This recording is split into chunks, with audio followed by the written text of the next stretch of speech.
இந்த கஃன் போடுறோம்ல, கஃன் போடுவதற்காக வேண்டி புதுசாக ஒரு ஆடை எடுக்கக்கூடிய ஒரு பழக்கம் நம்ம இருக்கிறது. அதை தொடர்ந்து நம்ம கடைப்பிடிச்சிட்டு வர்றோம். யாராவது பழைய ட்ரெஸ் போட்டு கஃன் போடுறோமா? யாருமே போட மாட்டேங்கிறோம். புதுசா போடுறோம். தப்பு ஒண்ணுங்களை எல்லாம் போட்டு போங்க. அந்த காலத்தில் அதெல்லாம் பழசே ஒரு பெரிய மேட்ரு. அப்ப ரசூல் ஸல்லல்லாஹு அலைஹி வஸல்லம் என்ன செய்யறாங்கன்னு கேட்டா, அவங்க மகளை குளிப்பாட்டுறாங்கல்ல, குளிப்பாட்டும் போது சொல்றாங்க 7 தடவை 3 தடவை 5 தடவை குளிப்பாட்டுங்க, குளிப்பாட்டி முடிச்ச உடனே எனக்கு சொல்லுங்க அப்படிங்கிறாங்க.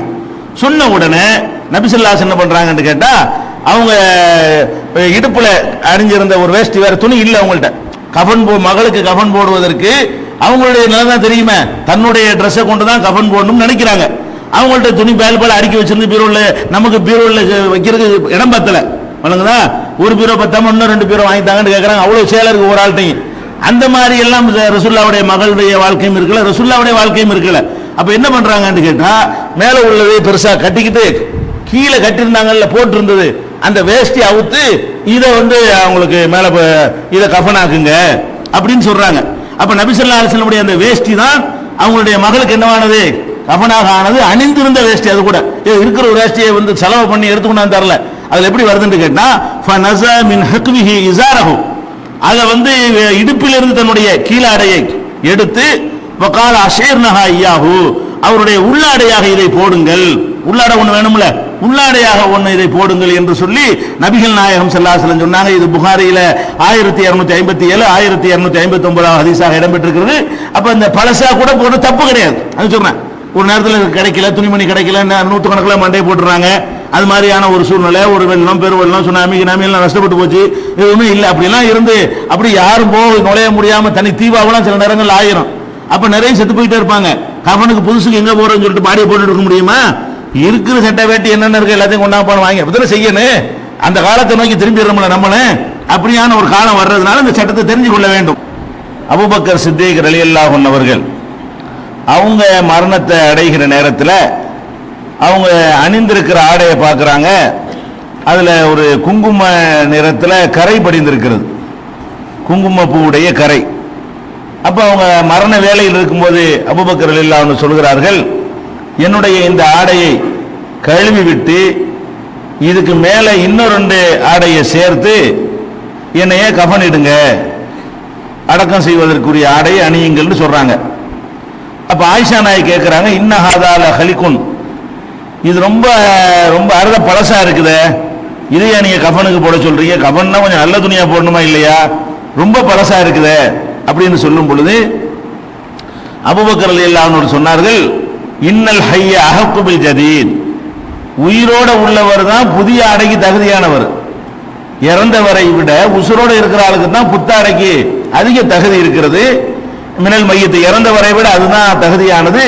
இன்னமாகுவலில் முகுலா, இந்த ஆடை ஊன் சீல் சலத்துக்கு ஆக போகிறது.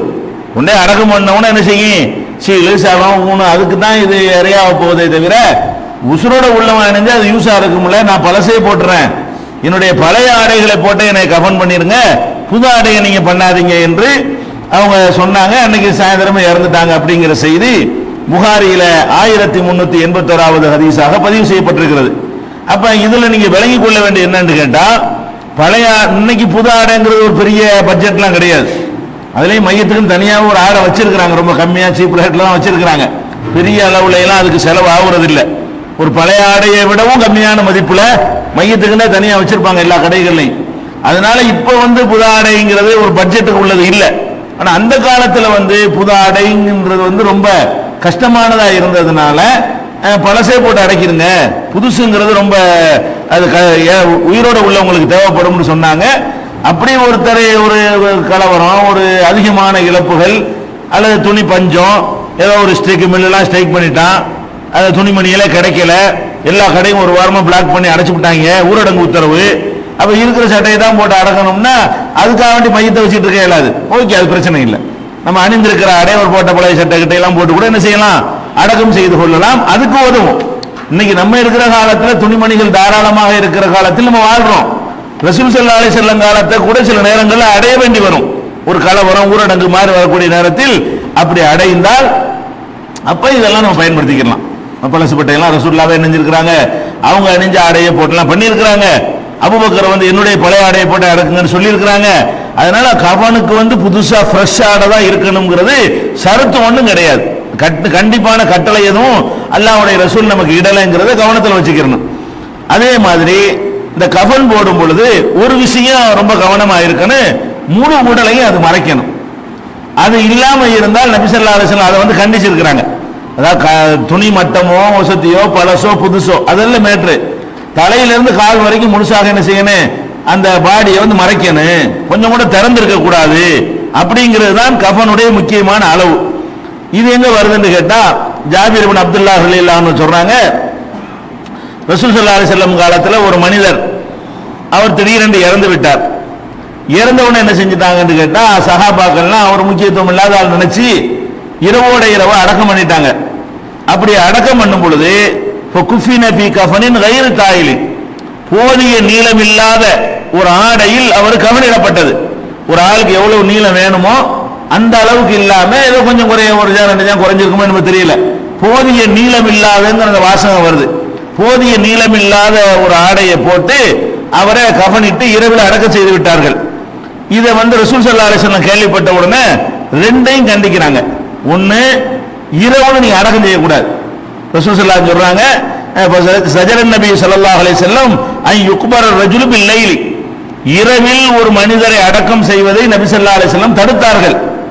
அதான் இல்லா ஐ யல்தர இன்சானுன் இலா தாலிக, ஒரு மனிதனுக்கு இதை செய்ய வேண்டும் என்று நிர்பந்தம் ஏற்பட்டாலே தவிர, ஒரு நிர்பந்தம் ஏற்பட ராத்திரி அடக்கித்தான் ஆகணும், கூலா கிடக்கணும், இதுக்கு மேல இந்த பாடி தாங்காது அப்படிங்கிற மாதிரியான ஒரு நிலைமை நிர்பந்தம் ஏற்பட்டால் இரவுல பகல் அது மேற்று கிடையாது. நார்மலாக ஒரு நிலவரம் இருக்குமே ஆனால், சாதாரண சூழ்நிலை நிலவுமையானால் இரவில் அடக்கம் செய்யவும் கூடாது என்று சொன்னார்கள். அடுத்து சொன்னார்கள், நீளம் இல்லாத துணியை போட்டு அடக்கம் பண்ணிட்டாங்க அப்படின்னு கேள்விப்பட்டவங்க சொன்னாங்க, இதா கஃபன் அகதுக்கும் அகாஹு, உங்கள ஒருத்தர் தன்னுடைய சகோதரருக்கு கஃனிடுவதாக இருந்தால் ஃபல் யுஹ்சின் கஃபனஹு, அவருடைய கஃனை வந்து அழகுற அமைக்கட்டும். அழகுறன்னா பட்டு புடவை எடுத்தார் அந்த அழகு இல்லை. என்ன எந்த இடத்துல இதை சொல்றாங்க, நீளம் பத்தலைங்கிற இடத்துல சொல்றாங்க. போதுமான நீளம் இல்லாம அடக்கம் பண்ணும் பொழுது இது அழகான முறை இல்லை. அழகான முறை என்பதற்கு நம்ம பாடல் போட்டு டிசைன் போட்டு வேலைப்பாடு உள்ள துணியை வாங்கிட்டு வந்து அந்த அழகு இல்லை, உள்ளே பழகி போறோம். அறகுறையாக போதும் பத்தையும் பத்தாமைன்னு சொல்லுவாங்கல்ல, அந்த மாதிரி இல்லாம போதுமானதை செய்ய வேண்டும் என்று நபிகள் நாயகம் ஸல்லல்லாஹு அலைஹி வஸல்லம் அவர்கள் சொன்னது சஹீஹ் முஸ்லிம்ல 1567வது ஹதீஸாக இடம்பெற்றிருக்கிறது.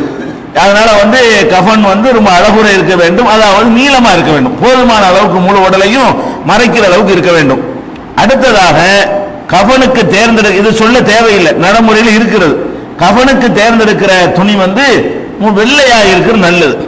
வெள்ளை நிறத்தில் துணிகள் அந்த கஃனுக்கு துணி அணிவிப்பது சிறந்தது என்று நபிகள் நாயகம் ஸல்லல்லாஹு அலைஹி வஸல்லம் அவங்க சொல்றாங்க. அல்பிசு மின் சியாபிக்குமுல் பயால், உங்களுடைய வெண்மையான ஆடைகளில் இருந்து நீங்கள் வந்து அணிவியுங்கள், அணிந்து கொள்ளுங்கள். ஃபைன்னஹா மின் கைரி சியாபிக்கும், அதுதான் உங்கள் ஆடைகளிலே மிக அழகானது. கஃபினு பியா மௌத்தாக்கும், உங்களை இறந்த வரையும் வெள்ளை ஆடையிலே என்ன செய்யுங்க, கஃன் போடுங்க அப்படின்னு சொல்லி நபி ஸல்லல்லாஹு அலைஹி வஸல்லம் சொன்னதாக திருமதியில, அபூதாவுதுல, இப்னு மாஜாவுல, பைஹகியில, முஸ்னத் அஹ்மதுல, ஹாக்கிம்ல, இன்னும் பல நூல்கள்ல இந்த ஹதீஸ் பதிவு செய்யப்பட்டிருக்கிறது. இது ஆதாரபூர்வமான ஹதீஸ். அப்ப மூத்தானவர்களை அடக்கம் செய்யும் பொழுது வெள்ளை துணியை யூஸ் பண்ணி கொள்வது சிறந்தது. இது எல்லாரும் வெள்ளை தான் போடுறாங்க, இது நம்ம சொல்லி கொடுத்து தெரிகிற அளவுக்கு இல்ல, இது வந்து பரவலாக இப்படி இருக்கிறது.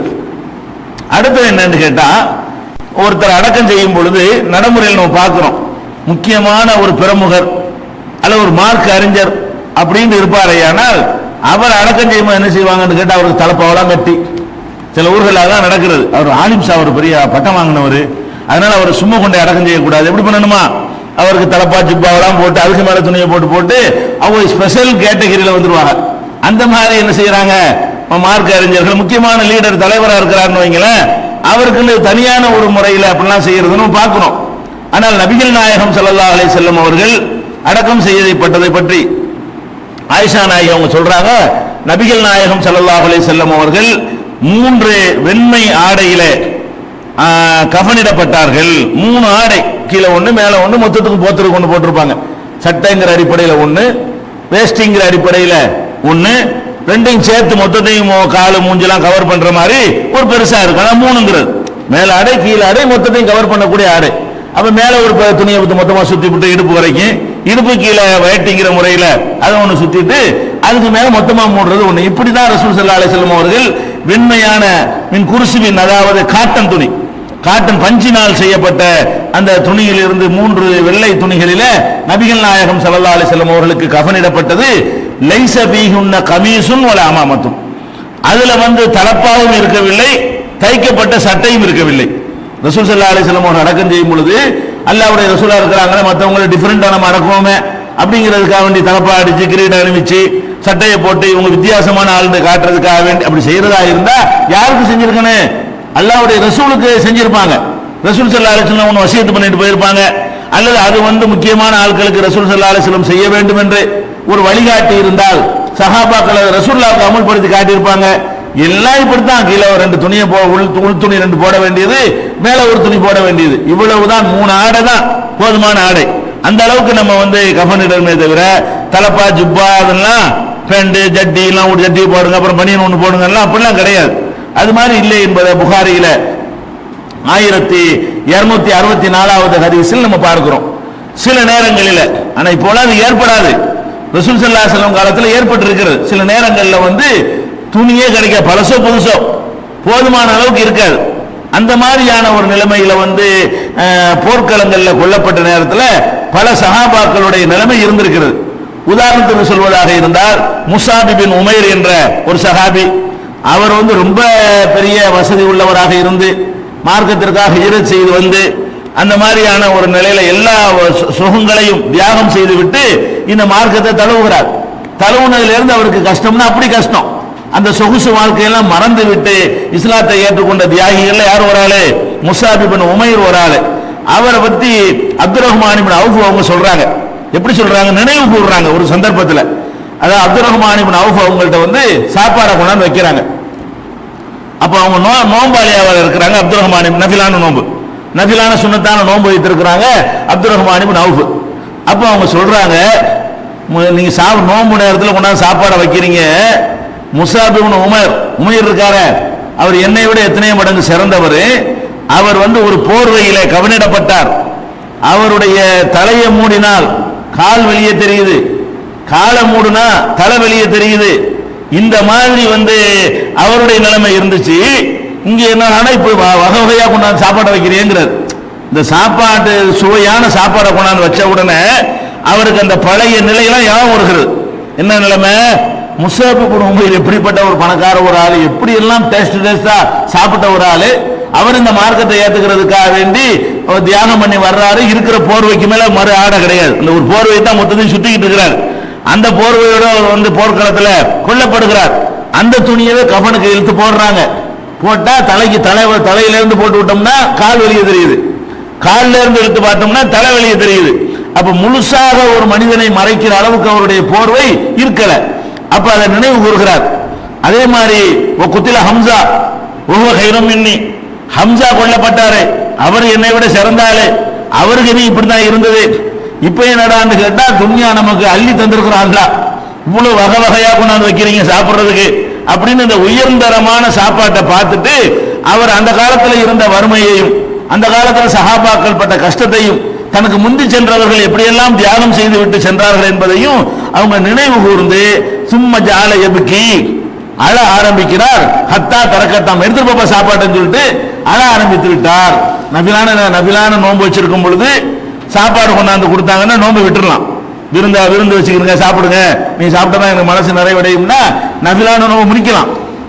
இவர் என்ன செய்யல, அந்த நினைவு வந்தவொடனே போங்க சாப்பிட எடுத்துட்டு போங்கப்பா, என்ன சாப்பாடு இந்த நேரத்தில் நமக்கு அப்படின்னு சொல்லி அவர் அழுகையில அப்படி புலமுடார்னு சொல்லி புகாரியில 1275வது ஹதீஸாக இருக்கிறது. அதே மாதிரி ஹப்பாப் இப்னு அரத் அவர்கள் அவங்களும் இந்த முஸாப் இப்னு உமரை பற்றி இதே மாதிரி சொல்றாங்க. தலையை மூணு உஹது போர்க்களத்தில் முஸாப் இப்னு உமைர் கொல்லப்பட்ட பொழுது அவருடைய ஆடை எடுத்து நாங்கள் கஃன் போட்டு பார்க்கிறோம். தலைக்கு போட்டா காலுக்கு பத்தல, காலுக்கு போட்டா தலைக்கு பத்தல, கடைசியில் என்ன ஆச்சுன்னு கேட்டா தலையை மூடிருங்க. ரசூல் ஸல்லல்லாஹு அலைஹி வஸல்லம் சொல்றாங்க, தலை மஸ்ட் மறைச்சிருங்க, காலுக்கு ஏதோ புல் பூண்டுகள் இதுகிற ஒரு புல் இருக்குது வைக்கோல் மாதிரி உள்ளது, அந்த வைக்கோல் மாதிரி புல்லை போட்டு காலை மறைச்சிருங்க. தலைக்கு துணியை போட்டு மறைங்க, கால் பகுதிக்கு என்ன செய்யுங்க, ஆனா எதையாவது போட்டு மறைக்கணும். துணி இல்லைன்னு சொன்னால் நம்ம அந்த மாதிரி ஒரு நெருக்கடின்னு வைங்களேன், துணியே இல்லை, பழசும் இல்லை புதுசும் இல்லை, போட்டா பாதிக்கு தான் மறைக்குது, பாதியை மறைக்க முடியல. அப்படி இருந்தால் பேப்பரையோ கூலத்தையோ வேஸ்ட் பேப்பர்களையோ என்னத்தையும் அள்ளி போட்டு என்ன செய்யணும், அதை மறைச்சிடணும். அப்படி அவருக்கு புற்களை போட்டு காலை வந்து மறைக்கிறதுக்கு புல்களை புல்ல போட்டு நினைஞ்சிருக்கிறாங்க, காலை மறைச்சு கொண்டு போய் அடக்கம் பண்ணினாங்க என்ற செய்தி புகாரியில 1276வது ஹதீஸ், 4047வது ஹதீஸாக பதிவு செய்யப்பட்டிருக்கிறது. இதையும் நம்ம வந்து தெரிஞ்சுக்கணும். இதெல்லாம் இப்ப நமக்கு தேவைப்படாத மாதிரி தெரியலாம், ஒரு நெருக்கடிக்கு தேவைப்பட்டுரும். இது மாதிரியான ஒரு கட்டத்தை மனிதர்கள் ஏதாவது ஒரு கட்டத்தில் வெள்ளம், புயல், ஊரடங்கு, கலவரம் அது மாதிரி நேரங்கள்ல அடையக்கூடிய ஒரு நிலைமை ஏற்படுங்கிறதுனால இந்த இது தெரிஞ்சு மனசுல வச்சுக்கிட்டோம்னா அது யூஸ் ஆகிக்கிறோம். இது பரவாயில்லை, இதுக்கு மிஞ்சியெல்லாம் இருக்குது. இதான் கம்மி. நீங்க கஃபனுக்கு வந்து தலைக்கு போட்டா காலுக்கு பத்தலைங்கிறது தான் நமக்கு இதுவே ரொம்ப இப்படிமா இருந்திருக்குன்னு நினைக்கிறோம். இதை தாண்டி எந்த அளவுக்கு இருந்துச்சுன்னு சொன்னா, உஹது போர்ல கொல்லப்பட்டவங்களை பார்த்தா போர்க்களத்தில் என்னவாகும், வெட்டும் போது துணியும் சேர்ந்தா வெட்டுப்படும். கையை வெட்டினார்னா சட்டையும் தானே வெட்டிப்பட்டுருங்க. அப்ப அந்த போட்டிருக்கிற துணி பெரும்பாலும் யூஸ் ஆகாது, ஒண்ணுக்குமே ஆகாது. அந்த மாதிரி ஒரு நிலையில வரும் பொழுது அவங்கள கஃனிடுவதற்கு துணி வேணும்னு சொன்னா அதிகமா தேவைப்படும், வேற துணி தான் போட்டு ஆகணும். இப்ப அது பத்தாம என்ன செய்யறாங்க, ரசூல் ஸல்லல்லாஹு அலைஹி வஸல்லம் ஒரு துணியில 3 பேரை ஒன்னா சுத்துறாங்க. ஒரு கஃன், அதாவது மறைச்சு ஆகணும், உடம்பு மறைச்சுதான் கொண்டு அடக்கம் செய்யப்படணும். ஒரு கபருக்குள்ள 3 பேர் அடக்கம் பண்றாங்க ஒரு குழியில. ஏன், நூற்றுக்கணக்கான பேர் ஒரு நேரத்தில் இறந்து போயிட்டாங்கன்னு சொன்னா எவ்வளவு குழி வெட்டுறது? போர்க்களத்தில் இருந்த ஆளுங்க 300 பேர் போயிருக்கிறாங்க. 300 பேர்ல வந்து 70 பேர் இறந்து போயிட்டாங்கன்னு சொன்னா இந்த 230 பேர் தான் குழியை வெட்டணும். அதுலயும் அவங்க போர்ல காயப்பட்டவங்க, வேதனைப்பட்டவங்க, கஷ்டப்பட்டவங்க, அப்பதான் போர் 4 நாள் 5 நாள் கஷ்டப்பட்டு இருக்கிறாங்க. அவங்கள 50 பேருக்கும் ஒரு குழி வெட்டுன்னு சொன்னா அது இருக்கிற அந்த மக்களை கொண்டு என்ன செய்ய முடியாது, சாத்தியமாகாது. அப்ப ரசூல் ஸல்லல்லாஹு என்ன பண்றாங்க, ஒரு கபருக்குள்ள 3 பேர், கபரு குழியில ஒரு 3 பேர் என்று சொல்லி வச்சு என்ன செய்யறாங்க, அப்படி போடுறாங்க. கபன் துணி கூட ஒரு துணி, ஒரு 3 பேரை ஒன்னா வச்சு அப்படி துணியை போட்டு போத்தி 3ஐயும் கொண்டே ஒன்னா கொண்டு நினைஞ்சிடறாங்க, ஒரு கபர்ல நாங்க அடக்கணும் அப்படிங்கிற ஒரு செய்தியை நம்ம வந்து அபூதாவுதுல, இப்னு மாஜாவுல, இப்னு மாஜா 1503, அப்புறம் அபூதாவுது, திருமதி, ஹாக்கிமு, பைஹகி, முஸ்னத் அஹ்மது, இதுல எல்லாம் இடம்பெற்றிருக்கிறத பார்க்கணும். எப்படி இருக்குது, ரசூல் ஸல்லல்லாஹு அலைஹி வஸல்லம் செய்றாங்கன்னு கேட்டா, கான யஜ்மஉ பைனர் ரஜுலைனி வ ஸலாஸதி மின் கத்லா உஹதின் ஃபீ ஸௌபின் வாஹிதின். உஹது போர்ல கொல்லப்பட்ட ஷஹீதுகளை 2 பேருக்கு ஒரு ஆடை, 3 பேருக்கு ஒரு ஆடை என்று நபிகள் நாயகம் ஸல்லல்லாஹு அலைஹி வஸல்லம் அவர்கள் கஃனிட்டு அது மாதிரி ஒரு கபர்ல கொண்ட 2 பேர் 3 பேர் என்ற முறையில அடக்கம் செய்தார்கள் அப்படிங்கிறத பார்க்கிறோம். இது வந்து ஆதாரபூர்வமான ஒரு ஹதீஸ்ல பதிவு செய்யப்பட்டிருக்கிறது. அது போக இந்த கஃன்ல கூட கூட்டமாக ஒரு நேரத்தில் 4-5 பேர் இறந்துடுறாங்க. அப்ப அந்த கஃன்ல வந்து பாரபட்சம் வந்துடக்கூடாது. ஒரு ஆளுடைய கஃன் நல்ல விசேஷமான கஃன், இன்னொரு ஆளு சாவுலையாவது சமத்துவம் இருக்கணுமா இல்லையா? வாழும்போதுதான் ஒருத்தன் வகை வகையா அணிஞ்சுக்கிட்டு இருக்கிறான். அதெல்லாம் கூட சஹாபாக்களுடைய வாழ்க்கையில இந்த இதெல்லாம் படிச்சு பார்த்தோம்னா நம்ம ஆச்சரியமா இருக்கும். நம்ம எங்கேயோ இருக்கிறோம், நம்ம ரசூல் ஸல்லல்லாஹு அலைஹி வஸல்லம் காலத்தோட ஒப்பிட்டு பார்த்தோம்னு சொன்னா நம்ம காலத்தில் உள்ள முசாபிர் இருக்கானே ஒண்ணுமில்லாதவன், இவன் தான் ரசூலுல்லாஹ் காலத்தில் பணக்காரன் அப்படிங்கிற அளவுக்கு முசாபிருக்கு 10 சட்டை வச்சுக்கிறோம். ஒண்ணுக்கும் வழி இல்லாத ஒருத்தனுக்கு குறைஞ்ச 10 சட்டையாவது இருக்குது, 10 வேட்டியாவது இருக்குது, பாய் இருக்கு, தலவாணி இருக்கு, வீடு இருக்கு, வாசல் இருக்கு, சட்டி பட்டி இருக்கு, பாத்திரங்கள் இருக்கு, எல்லாமே இருக்குது. அங்க பணக்காரங்களுக்கு அதெல்லாம் இல்லைங்கிற நிலைமை. அப்படி ஒரு நிலையில நம்ம வாழ்ற காலம் அப்படி அமைஞ்சு இருக்கிறது. அப்ப ரசூல் ஸல்லல்லாஹு அலைஹி வஸல்லம் காலத்தில் எப்படி நடக்குதுன்னு கேட்டா, உஹது போர்ல ஹம்சா ரலியல்லாஹு அன்ஹு அவர்கள் கொல்லப்படுறாங்க. மற்றவங்க கொல்லப்படுறதுக்கும் ஹம்சாவுக்கு என்ன வித்தியாசம்? கொல்லப்பட்ட பிறகு அந்த ஹிந்தாங்கிறவங்க அவங்களுடைய கணவரை வந்து தாப்பனாரை கொலை செஞ்சதுக்காக வேண்டி அவங்க என்ன பண்றாங்க, ஹம்சா தான் பத்ர் போர்ல கொலை பண்றாரு. அதுக்கு கணக்கு தீர்க்கிறதுக்காக வேண்டி வஹஷின்னு ஒரு அடிமையை ஏற்பாடு பண்ணி அவர் வந்து என்ன செய்யறாரு, சின்ன பண்ணப்படுத்துறாரு, உடம்பை சிதைக்கிறார். சிதைச்சு அவங்க 2 பேரும் இஸ்லாத்துக்கு வந்துட்டாங்க. அது ஒரு பெரிய அதிசயம், வரலாற்றுல பெரிய அதிசயம். என்ன, கொலை செஞ்ச அந்த வஹஷியும் பிறகு இஸ்லாத்திற்கு வருகிறார். அந்த ஹிந்துங்கிறவங்க என்ன செய்யறாங்க, இஸ்லாத்துக்கு வர்றாங்க. வந்து ரசூலுல்லாஹ்ட்ட கூட கேள்வி கேட்டாங்க. நம்ம 2-3 நாளைக்கு முந்தி கூட சொல்லியிருக்கிறோம். என்ன கேட்டாங்க, என் கணவர் ஒழுங்கா செலவுக்கெல்லாம் தரமாட்டேங்கிறார், தெரியாம எடுத்துக்கலாமான்னு கேட்டாங்கல்ல. அவங்க தான் ஹம்சாவை கொல்லுவதற்கு என்ன இருந்தாங்க, காரணகர்த்தாவா இருந்தாங்க. அப்ப அந்த மாதிரி இருந்தவங்க என்ன செய்யறாங்கன்னா, ஹம்சா கொல்லப்பட்ட உடனே அப்ப ரசூல் ஸல்லல்லாஹு அலைஹி வஸல்லம் என்ன செய்யறாங்கன்னா, மற்றவங்க இது பாத்திரக்கூடாது, இவரை அப்படிங்கிறதுக்காக போத்தி வைக்கிறாங்க. ஏன் அவ்வளவு கோரமா இருக்குது, அந்த அந்த உடம்பு ஆக்சிடென்ட்ல கூலாயிருவாங்கல்ல, அந்த மாதிரியான ஒரு அடிப்படையில் அவரை வந்து பண்ணி வச்சிருக்கிறாங்க. அப்ப சொல்லிட்டு இருக்கும் போதே ஒரு பெண் வேகமா ஓடி வர்றாங்க. அப்ப ஆம்பளையே பார்க்க கூட ரசூலுல்லாஹ் போத்தி வச்சிருக்காங்க, பொம்பளைங்க கேள்விப்பட்டு குடும்பத்தை சேர்ந்த யாரும் கேள்விப்பட்டு வர்றாங்கன்னு சொல்லி அப்ப ரசூல் ஸல்லல்லாஹு அலைஹி வஸல்லம் சொல்றாங்க, அல் மரா அந்த பொம்பளை நிப்பாட்டுங்கிறாங்க. அந்த பொம்பளை வந்து வேகமா ஓடி வருது, இந்த ஹம்சாவுடைய உடலை பார்க்கறதுக்காக வேண்டி வேகமா வர்றாங்க. அப்ப வந்தான் திறந்து இருந்து பார்த்துருச்சுன்னா அந்த பொம்பளை தாங்காது, அந்த அளவுக்கு உடம்பு சிதைக்கப்பட்டிருக்கிறது அப்படின்னு சொல்லி அல் மரா அந்த பொம்பளை நிப்பாட்டு, பொம்பளை விட்டுறாதேங்கிறாங்க. கடைசியில வந்து சுபைர் அறிவிக்கிறாங்க, சுபைர் ரலியல்லாஹு அன்ஹு அறிவிக்கிறாங்க, கடைசியில பார்த்தா எங்க அம்மா தான் வந்துகிட்டு இருக்கிறாங்க. யார்? சுபைர் சொல்றாரு, எங்க அம்மா தான் வந்துகிட்டு இருக்கிறாங்க. இவங்க அம்மா வந்து ஹம்சாவுக்கு சிஸ்டர், அக்காவோ தங்கச்சியோ. அப்ப வந்து அவங்க தான் வந்துகிட்டு இருக்கிறாங்க. நான் என்ன செஞ்சேன், நிறுத்து, வரக்கூடாது ரசூலுல்லாஹ் தடுத்து விட்டாங்க, அங்கேயே நில்லுன்னு சொன்ன உடனே அவங்க என்ன பண்றாங்கன்னு கேட்டா, சரி என்னை விடாட்டி பரவாயில்ல, நான் 2 ஆடையை கொண்டு வந்திருக்கிறேன், என் சகோதரருக்கு இதுல நீங்க கஃன் போடணும், இறந்துட்டாருன்னு கேள்விப்பட்ட உடனே கஃனுக்காக வேண்டி அவங்க என்ன செய்யறாங்க, ஆடை எடுத்துக்கிட்டு நம்ம உரியாடுறாங்க, இந்த ஆடையை தான் நீங்க கஃனுக்கு போடணும் அப்படின்னு சொல்லி அவங்க கொண்டு வர்றாங்க. ஆதானி சௌபானி ஜேத்து பிஹ்மாலி அஹி ஹம்சா, என் சகோதரர் ஹம்சாவை கவனிடுவதற்காக வேண்டி நான் இதை கொண்டு வந்திருக்கிறேன் சொல்லி ஜுபைருடைய தாயார் வந்து சஃபியா வந்து அதை வந்து சொல்றாங்க. சொன்ன உடனே அதை எடுத்து 2 பேருக்கும் அவர் கஃன் போட போகும் பொழுது பக்கத்துல ஒரு ஆள் இருக்கிறாரு, அவருக்கு இதே மாதிரி கோரமா கொல்லப்பட்டு அவருக்கு ஆடையே இல்லாம, இவருக்கு 2 ஆடை வருது கஃனுக்கு, அவர் போட்டிருந்த ஆடையை தார்மாரா கிழிஞ்சி அப்படி கிடக்கிறாரு.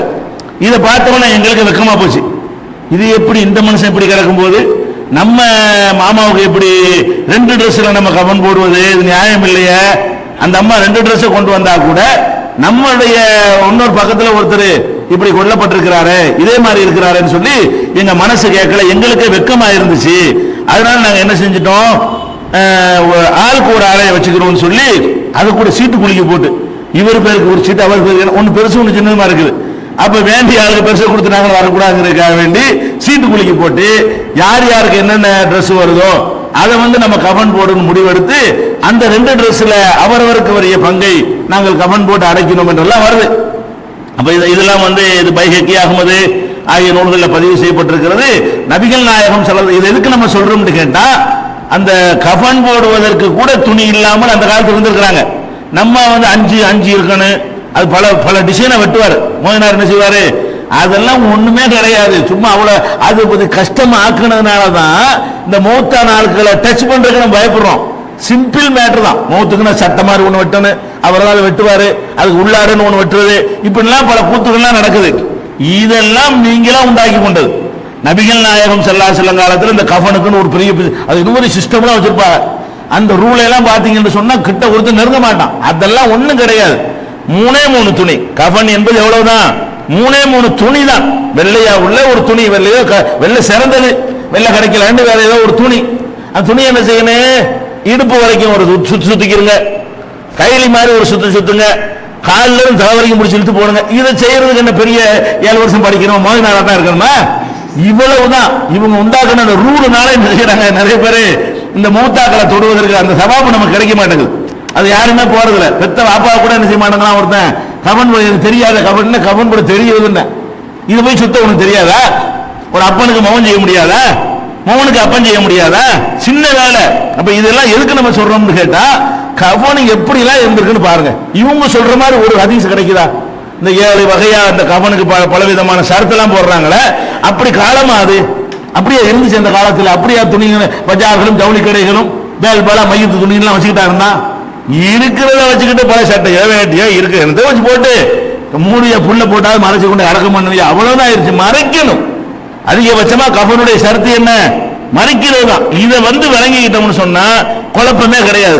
அது மாத்திரம் இல்ல, இன்னொரு வழக்கம்லாம் இருக்கிறது, என்னது, அந்த பாடியை குளிப்பாட்டுறோம்னு சொல்லிக்கிட்டு அதுல உள்ள எல்லாத்தையும் வெளியே எடுக்கிறதுக்காக வேண்டி பல அது என்ன கசுப் மாத்திரம் ஒரு சகோதரர் சொன்னாரு, அதையும் சொல்லுங்கன்னு சொல்லி அதெல்லாம் நம்மளா உண்டாக்கிட்டது. நபிகள் நாயகம் ஸல்லல்லாஹு அலைஹி வஸல்லம் காலத்துல ஒருத்தர் குளிப்பாட்டும் பொழுது வயிற்றெல்லாம் அமுக்கி விட்டு அப்படி நிப்பட்டி வச்சு பிதுக்கி உள்ள வெளியே எடுக்கிறாங்களாம். நீ என்னத்தை எடுத்தாலும் மறுபடி பார்த்தா மரம் இருக்கும், என்னத்தை கண்ட்ரோல் இல்லைங்க. உசுரோட இருக்கிற வரைக்கும் தான் அதை வந்து கண்ட்ரோல் பண்ணும். உசுறு போயிடுச்சுன்னா செய்யும் அது வெளியே வர சரக்கெல்லாம் வெளியே தள்ளிக்கிட்டே டைட் ஆகிக்கிட்டே இருக்கும். அதான் இந்த தோல் இருக்குல்லங்க, நம்ம உடம்புல என்ன ஆயிடுது, கல்ல இரும்பு மாதிரி போயிடுதுல, இரும்பு மாதிரி போனா குடல் இரும்பு மாதிரி தானே போகும். அது அதனுடைய மென்மைத்தன்மை குறைஞ்சிரும்ல, அது அந்த இறுக்கம் ஆவாத வெளியே தள்ளிக்கிட்டு தான் இருக்கும். வயிற்ற பிடிச்சி அமுக்குறதுனால எல்லாம் எல்லாமே வெளியே வந்துடாது. ஏன் ஒருக்கா குளிப்பாட்டிட்டீங்களா, குளிப்பாட்டி சுத்தி கொண்டு போடணுமே தவிர இதுக்காக வேண்டி வயிற்ற பிடிச்சி அமுக்குறது, பிதிக்கி பிதிக்கி வெளியே எடுக்கிறாங்க, அப்படி சரக்கெல்லாம் வெளியே எடுக்கிறோம்னு சொல்லிட்டு இதெல்லாம் நம்மளால உண்டாக்கிக்கிட்டது. இப்படி ஒண்ணு எந்த ஒரு சரத்தும் கிடையாது. நம்ம வெளிப்படையா குளிப்பாட்டிட்டோம், மூடிட்டோம், அதுக்கு அப்புறம் வெளியே வந்தா என்ன, உள்ள கொண்டு வச்சு வந்தா என்ன செய்வீங்க, கபரு கொண்டு வச்ச பிறகு வந்தா என்ன செய்வீங்க, அது மாதிரி எடுத்துக்க வேண்டியதான். கஃன் போட்டோமா பாடியில் அது வரத்தான் செய்யும். பாடியில இருந்து வருவதெல்லாம் 100% நிப்பாட்டோம்னா முடியாது. அதுக்கு தொடச்ச பிறகு வெளியே வந்த பிறகு மறுபடியும் வந்துகிட்டு தான் இருக்கும். அதெல்லாம் இவங்களா உண்டாக்கிட்டது. கழுவுறது இவ்வளவுதாங்க, ஜனாசாவுக்கு செய்யற வேலை இவ்வளவுதான். இதை வழங்கிக்கிறது இது ஒரு மேட்ரு. அடுத்தது என்ன என்று கேட்டால், ஒரு மனிதர் தன்னுடைய கஃனை தானே தயாரிச்சு வச்சுக்கலாமா? நம்ம மோதா போகிறோம், நம்ம கஃனையும் அடுத்தவன் தலையில சுமந்துட்டு போவ, இதான்ப்பா நம்ம கஃனாட, இதுல என்னை கஃன் வச்சு என்னை அடக்கம் பண்ணிருங்க அப்படின்னு தனக்கு தானே தயார் பண்ணி வச்சுக்கலாமா? சில ஆளுக்கு அந்த இஹ்ராம் போயிட்டு வர்றாங்க பாருங்க, அதை எடுத்து தனியா வச்சுக்கிடுவாங்க. ஹஜ்ஜுக்கு போயிட்டு விடுறோம், ஹஜ்ஜுக்கு போயிட்டு வந்தாங்கன்னா இந்த ஆடையில தான் என்னை கஃன் போடணும், அதுல எல்லாம் பெரிய பழக்கத்துல ஒண்ணு கிடையாது. விளங்குதா? அங்கே நீ ஹஜ்ஜில் மௌத்தா போனீங்கன்னா அதோட முடிவு அடக்கம் பண்ணலாம். ஹஜ்ஜி முடிச்சுட்டு வந்து மௌத்தா போனீங்கன்னா ஆர்டினரியா உள்ள சட்டம் தான் உனக்கு. உங்களுக்கு இஹ்ராம் படி தலையெல்லாம் மறைக்காம அடக்கம் செய்ய முடியாது. இப்படிலாம் எடுத்து வச்சுக்கிறாங்க. இதுல எந்த அளவுக்கு கூடும் எந்த அளவுக்கு கூடாது என்று கேட்டால், நபிகள் நாயகம் ஸல்லல்லாஹு அலைஹி வஸல்லம் அவர்கள் காலத்துல ஒருத்தர் தன்னுடைய கஃனுக்காக வேண்டி ஒரு துணியை ரெடி பண்றாரு. நபி ஸல்லல்லாஹு அலைஹி வஸல்லம் அங்கீகரிச்சிருக்கிறாங்க. தப்பு ஒண்ணும் கிடையாது, சிறந்ததுன்னு ஒண்ணும் கிடையாது. நம்மளா விரும்பி என்ன செய்யலாம், இந்த இதை நம்ம கஃனுக்கு வச்சுக்கிறோங்கப்பா, இதை போட்டு கஃன் போட்டுருங்கப்பான்னு சொல்லி ஒரு துணியை ஒருத்தன் எடுத்து வச்சுக்கலாமான்னு கேட்டா, இந்த ஹதீஸ்ல இருந்து நம்ம விளங்கிக்கிறோம். என்ன ஹதீஸ்? ஸஹல் இப்னு ஸஅத் ரலியல்லாஹு அன்ஹு அவர்கள் அறிவிக்கிறாங்க, ஒரு பெண்மணி நபிகள் நாயகம் ஸல்லல்லாஹு அலைஹி வஸல்லம் அவங்கள்ட்ட வந்து ஒரு நெய்யப்பட்ட ஒரு போர்வையை கொண்டு வர்றாங்க. தன்னுடைய கையினால் நெஞ்சி அந்த போர்வையை கொண்டு வந்து சொல்றாங்க, நஸஜ்துஹா பியதி, என் கையினால் இதை நான் வந்து நெய்திருக்கிறேன். ரசூலுல்லாஹ் வந்து சொல்றாங்க ஒரு அம்மா, ஃபஜிது லி அக்ஸுகஹா, உங்களுக்கு அணிவிப்பதற்காக வேண்டி அதை நான் கொண்டு வந்திருக்கிறேன், இது கொண்டு வந்து உங்களுக்கு போத்துறதுன்னு நான் கொண்டு வந்திருக்கிறேன் அப்படின்ற உடனே நபி ஸல்லல்லாஹு அலைஹி வஸல்லம் என்ன செஞ்சிட்டாங்க, கையில வாங்கிட்டாங்க. ரொம்ப ஆசைப்பட்டு, நல்லா இருக்கு, பார்த்து அவ்வளவு அழகா இருக்குது, அழகான முறையில் அந்த அம்மா தயார் பண்ணி கொண்டாந்து அதை கொடுக்குறாங்க. ரசூல் ஸல்லல்லாஹு அலைஹி வஸல்லம் பார்த்த அவளுக்கு அந்த துணியுடைய அழகு அவ்வளவு கவர்ந்து இருக்குது. அப்படி வருது முஹ்தாஜின் இலைஹா, அது ரொம்ப தேவைப்பட்ட மாதிரி நினைச்சுக்கிட்டாங்க. அதை வாங்கி கொண்டு அப்புறம் என்ன செய்யறாங்கன்னா உள்ள போறாங்க. உள்ள போட்டு அதை போத்திட்டு வர்றாங்க. 4 பேர் மத்தியிலேயே ட்ரெஸ் மாத்துவாங்க. வீட்டுக்குள்ள போயிட்டு என்ன செய்யறாங்க, அந்த ட்ரெஸ் ஆக இந்த அம்மா கொடுத்த ட்ரெஸ்ஸை மாத்தி கொண்டு வெளியே வர்றாங்க. ஹரஜ இலைனா இன்னஹா இஸாருஹு, அவங்களுடைய இஸார் வேஷ்டியாக அது கீழே அணிந்திருக்க வெளியே வர்றாங்க. அவங்க கொடுத்த அந்த போர்வை வேஷ்டி சட்டை எல்லாம் ஒண்ணு. அந்த காலத்துல விளங்கிக்கணும், போர்வை தான் போத்திக்கிறதுக்கு போர்வை தான், கீழே அணிஞ்சிக்கிறதுக்கு அந்த போர்வை தான். கீழே அணியும் போது அதுக்கு பேர் வேஷ்டி, மேல போத்திக்கிறதுக்கு அதுக்கு பேர் போர்வை. அப்படித்தானே தவிர நமக்கு வேஷ்டிக்கு தனி துணியில வச்சிருக்கிறோம். வேஷ்டினா இப்படி பூலா இருக்கக்கூடாது, வெள்ளையா இருக்கணும், இதுனா அந்த கணத்துல இருக்கணும், இப்படிலாம் அதெல்லாம் அந்த காலத்துல கிடையாது. ஒரு போர்வை கீழே சுத்திக்கிட்டா அதுக்கு பேர் வேஷ்டி, மேல போத்திக்கிட்டாங்கன்னா போர்வை. அப்ப போர்வையை தான் அந்த அம்மா கொண்டாந்து கொடுக்கணும், அதிசல வருது. ரசூலுல்லாஹ் என்ன செய்யறாங்க, அந்த போர்வையில வேஷ்டி மாதிரி அணிந்து கொண்டு வெளியே வர்றாங்க. வந்த உடனே ஒரு மனிதர் என்ன பார்க்கிறாரு, என்ன சூப்பரா இருக்குங்கிறார்.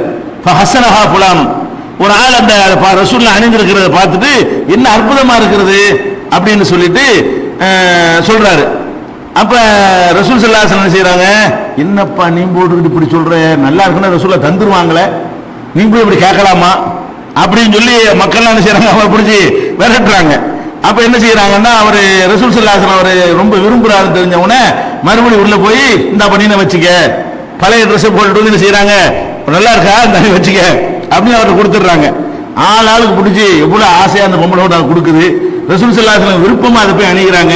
நீ போய் அது போய் இந்த மாதிரி வாங்கிவிட்டியப்பா அப்படின்னோடனே அவர் சொல்றாரு, நான் வந்து எனக்கு அணிஞ்சிக்கிறதுக்காக நான் வாங்கல, நான் மூத்தா போகும்போது இது கஃனா இருக்குன்னு ஆசைப்பட்டேன், அதுக்கு தான் நான் வாங்கினேன், இது பத்திரமா வச்சிருப்பேன். நான் மூத்தா போகும்போது இதை கஃன் துணியாக எனக்கு என்ன செய்யணும், அனுபவிக்கணும், அதுக்காக தக்குன கஃபனி, என் கஃனாக இருக்கணுங்கிறது தான் நான் கேட்டேன். ரசூலுல்லாஹ் ஒரு கையில வாங்கின ஒரு துணி நமக்கு கஃனாக இருக்கட்டும் அவர் நினைக்கிறார். நம்முடைய கஃனுக்கு அணிகிற துணி வந்து நபி ஸல்லல்லாஹு அலைஹி வஸல்லம் கையிலிருந்து வாங்கினதா இருக்கட்டுமே அப்படின்னு நினைத்துங்கிறாரு. ரசூல் ஸல்லல்லாஹு அலைஹி வஸல்லம் கண்டிக்கல, கஃபனுக்கு எவனா பாத்துக்கணும், நீ என்ன தேடி தேடி வைக்கிற அப்படி சொல்லலாம்ல. அப்படி ரசூல் ஸல்லல்லாஹு அலைஹி வஸல்லம் சொல்லல. அப்ப ஒரு மனிதர் தன்னுடைய கஃபனுக்கு என்று ஒரு துணியை தேர்ந்தெடுத்து வைத்துக் கொண்டார், அது ரசூலுல்லாஹ்ட்ட சொல்றாரு. ரசூல் ஸல்லல்லாஹு அலைஹி வஸல்லம் அப்ஜெக்ஷன் பண்ணல. இது புகாரியில 1277 2093 ஆகிய ஹதீஸ்கள்ல இருக்கிறதை பார்க்கிறோம். அதே மாதிரி இதெல்லாம் கஃபன் செய்யக்கூடிய கஃபன், அதாவது இறந்தவருக்கு போர்த்தக்கூடிய ஆடை தானே கஃபனு. அவருக்கு எந்த ஆடையை போட்டு போர்த்த வேண்டும் என்பதற்குரிய சட்டங்களை இதுவரைக்கும் நம்ம பார்த்தோம்.